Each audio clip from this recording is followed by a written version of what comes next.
नमस्कार, मेरा नाम है अविनाश कुमार बर्मन। मैं झारखंड का रहने वाला हूँ और हाँ, चर्चा करनी है कुछ विशेष मुद्दों पर, जैसे कि अंधविश्वास। आप लोग शायद आधे लोग ना मानते हों अंधविश्वासों पे, या फिर आधे लोग मानते भी हों। प्रॉब्लम ये है कि जो मानते हैं वो ज़्यादा ही अंधविश्वास की तरफ प्रेरित हो जाते हैं, बढ़ जाते हैं और कुछ गलतियां भी कर बैठते हैं। और जो लोग नहीं मानते हैं वो लोग भी कभी कभी कुछ गलतियां कर बैठते हैं। यहाँ एक घटना है जिसका मैं जिक्र करने के लिए मैं जिसके लिए ये वीडियो बना रहा हूँ। वो घटना है रांची की पहाड़ी मंदिर के आसपास के इलाके की। झारखंड रांची पहाड़ी मंदिर के आसपास के इलाके की। दरअसल वहाँ पर एक बच्ची थी, जब वहाँ पढ़ाई लिखाई करती थी अपनी, और कहीं किसी शहर से थी, झारखंड के ही, लेकिन यहाँ पढ़ने के लिए आई थी और वो ग्रेजुएशन की डिग्री की स्टूडेंट थी। अब वहाँ पर पढ़ाई लिखाई करती थी, शाम को आती थी ट्यूशन वगैरह कंप्लीट करके, और बाद में उसे अब मकान मालकिन भी बोलती थी, वहाँ की लैंडलॉर्ड बोलती थी कि भाई यहाँ पे देर से क्यों आती हो तुम, टाइम पे आया करो। लेकिन ट्यूशन्स की वजह से उसका देर होता था, जो जेन्युइन बात है, ट्यूशन्स की वजह से देर होता था। अब उसने ये बात मुझे खुद बताई है, लेकिन मैं अब उसे उसका नाम तो रिवील नहीं कर पाऊँगा। उसका नाम आप रख लो वर्षा, वर्षा समझ लो। अब वर्षा आती थी, अपना पढ़ाई लिखाई करके शाम हो जाता था उसका। एक नॉर्मल दिन था। वो एक मार्केट है, काफ़ी फेमस मार्केट है रातू रोड के पास, जो यहाँ के हैं वो समझ जाएंगे। वहाँ सामने एक नींबू मिर्च ऐसे फेंका हुआ रहता है, हम लोग इग्नोर कर देते हैं ना कि अरे यार कौन मानता है इसको, या कुछ लोग साइड से थोड़ा हट करके जाते हैं। लेकिन ऐसा है कि वो भी इसे ना मानने वालों लोगों में से थी। उसने उसने ज़्यादा कुछ सोचा नहीं, और उस पर वो पैर रख करके ऐसे चली गई। वो भी मज़े मज़े में कि ऐसे नींबू मिर्च था तो नींबू को ऐसे पैर से दबा दिया तो सारा उसको अच्छा लगा शायद, उसने ऐसा कर दिया मजाक मजाक में, और चली गई। अपने फ्रेंड्स के साथ थी, लेकिन वो फिर शाम में अपने रूम आई, और आने के बाद फिर कुछ नहीं, एक दो दिन नॉर्मल निकल गया। उसको फिर हल्का फीवर हुआ, बुखार। तो उसको बुखार हुआ, उसने सोचा कि ठीक है मेडिसिन ले लेती हूँ, ठीक हो जाऊँगी, कॉमन कोल्ड है, कोई इशू नहीं है। उसने ली दवाइयाँ, लेने के बाद बुखार उसका ठीक नहीं हुआ। उसे लगा टाइफाइड मलेरिया है क्या। कुछ भी ऐसा नहीं कि कुछ पैरानॉर्मल एक्टिविटीज़ हो रही है, नहीं हो रही है, ऐसा कुछ नहीं था। नहीं, उसे शुरू में ऐसा कुछ भी नहीं लगा, ना दिखाई दिया, कुछ भी ऐसा नहीं था। अब उसके बाद दवाई ली, नहीं असर हुआ। फिर उसने वो ब्लड टेस्ट कराया टाइफाइड मलेरिया का, तो कुछ भी ऐसा नहीं निकला। ऑब्वियसली उसे नहीं था ये सब चीज़, तो समझ नहीं आया। तो फिर वो पैरासीटामोल ऐसे कई दिन तक खाती रही। धीरे धीरे उसका हेल्थ ऐसे कमज़ोर होता रहा। एक दिन सडनली वो रात में शायद बाथरूम गई थी या कहीं वॉशरूम गई होगी, ठीक है। तो उसे जाते वक्त ही उसे महसूस हुआ कि बाथरूम का लाइट्स ऑन है, उसने ऑफ करा था। कंफ्यूज हुई, शायद उसी ने ऑन छोड़ दिया होगा। उसे लगा, उसने बंद कर दिया, बाथरूम यूज़ करके आई और फिर लाइट बंद कर दिया।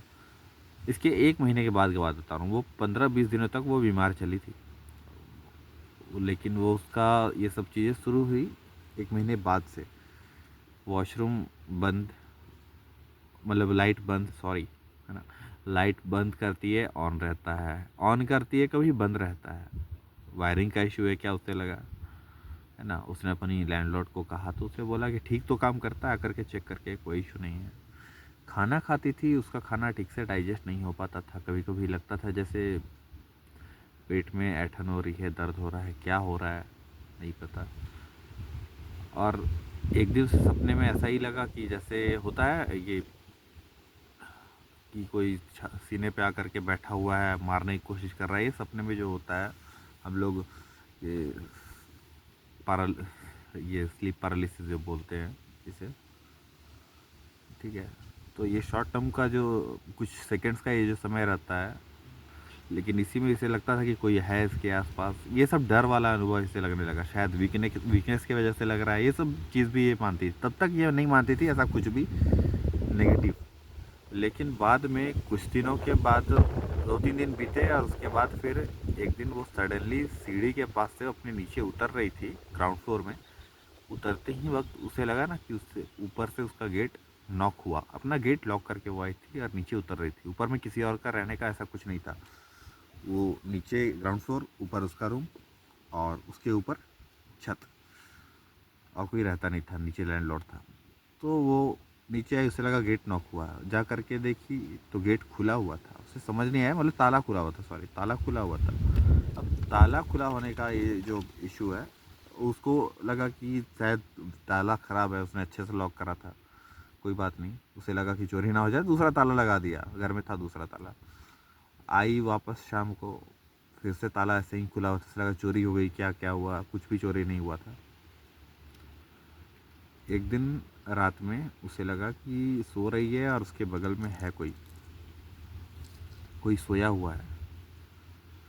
अब उसे ऐसा डर लगा उस समय कि वो चिल्लाने लगी, और वो जब चिल्ला भी रही थी तो भी वो चीज़ उसे लग रहा था उसके बगल में ही है। वो उठ के खड़ी हो गई थी, लेकिन उसके बगल में ही है वो, उसे ऐसा दिखाई दे रहा था अकॉर्डिंग टू हर। अब उसके बाद फिर वो दौड़ते हुए नीचे उतरी, लैंडलॉर्ड को नॉक किया, गेट नॉक किया उसने। वो आए ऊपर, क्या हुआ, वो थोड़ी सपोर्टिव भी थी, ऐसा नहीं है कि बुरी थी। लेकिन फिर उसके बाद कुछ नहीं मिला, वो डर गई। बाद में फिर उसकी मम्मी पापा को उसने बताया, अपने पेरेंट्स को बताया। उसके बाद पेरेंट्स वो उसके रूम में आए। वहाँ पे पेरेंट्स एक्चुअली रहते थे दूसरे सिटी में। वो आए तो उसे लेकर के थोड़ा मंदिर गए, पूजा पाठ करवाए। अंदर में कोई भगवान का मूर्ति या नॉल ये सब चीज़ वो नहीं रखी थी, ठीक है। बस उसने एक लॉकेट पहन रखा था। हाँ, एक लॉकेट था उसके पास, दुर्गा माँ का शायद, हाँ दुर्गा माँ का लॉकेट था, वो उसने पहन रखा था। लेकिन ऐसा चीज़ उसके साथ हुआ, मम्मी आई, पूजा पाठ थोड़ा पंडित जी को बुला करके घर में रूम में भी करवाई।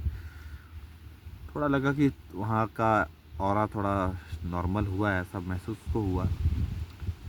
लेकिन उसका जो मतलब उसकी ब्लड वेंस में से चुभन होने लगी पूरे बॉडी में। एकदम लग रहा था नस नस में एकदम चुभ रहा है उसको कुछ समय तक। और कुछ दिनों के बाद जब उसने डॉक्टर को दिखाया तो मतलब कुछ निकला नहीं। और जब फिर एक जगह दिखाई, वो तांत्रिक के पास शायद उसके मम्मी पापा ने उसे ले गया, तो वहाँ पे जब दिखाई उसका वेंस से, ये हमारी कलाई है ना, यहाँ वेंस से सुइयाँ निकली थी, और काफ़ी सारी सुइयाँ निकली थी। पेपर पिन होता है ना, पेपर पिन, वो छोटा छोटा स्टील का। ये कैसे पॉसिबल है ये तो नहीं पता, लेकिन उसने उस समय का मतलब फ़ोटो भी खींच करके रखा हुआ है। उसे जो कटोरे में बाबा उसे रखते जा रहे थे वेंस से निकाल निकाल करके। अभी उसके बाद से ये प्रॉब्लम भी उसका ठीक हुआ, लेकिन बाबा ने बताया कि ये ब्लैक मैजिक था जो किसने किया था, ठीक है। वो रैंडम पर्सन पे करते हैं ना ब्लैक मैजिक, कि मेरे घर की बला टल गई है, वो कुछ करके घुमा करके फेंक दिए बाहर, और हम लोग यूँ नॉर्मल सोच के उसके ऊपर से पार हो जाते हैं। ऐसा मत करो भाई, थोड़ा अवॉइड कर लो, क्या बिगड़ जाएगा।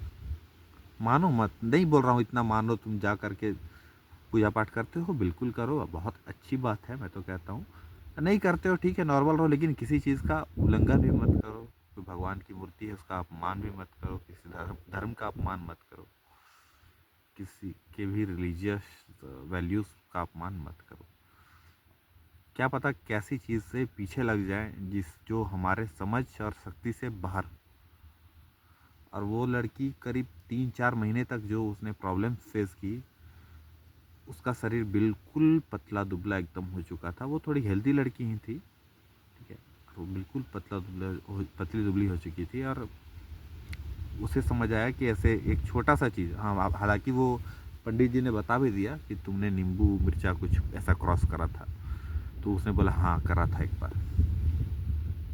ठीक है, ये मेरे बाल थोड़े आज हवा की वजह से बिगड़े जा रहे हैं, तो फाइन, बस यही कहना था।